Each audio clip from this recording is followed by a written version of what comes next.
Comtoise Radio, conseil d'experts. Bonjour Mathieu Cucherousset. Bonjour. Gérant avoinier paysagiste basé à Franchevel.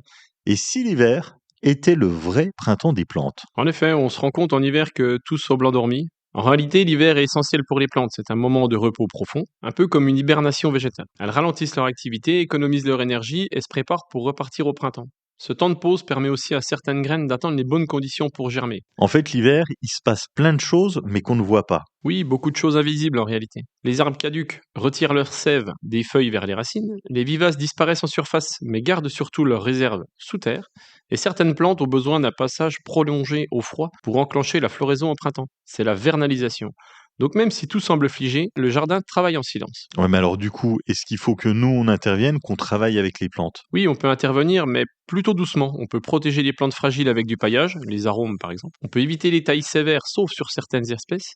Et on laisse la nature faire son travail. Les feuilles mortes nourrissent le sol, les insectes hibernent, les micro-organismes recyclent. On accompagne le repos et surtout, on essaie de ne pas le déranger. Certaines graines de fleurs sauvages n'ont aucune chance de germer sans avoir connu le froid hivernal. C'est une sorte de mémoire intégrée, pas de gel, pas de printemps. Et même un fruit comme le pommier a besoin de plus de 1000 heures de froid pour bien fructifier l'année suivante. L'hiver, le vrai printemps des plantes. Merci Mathieu. Merci.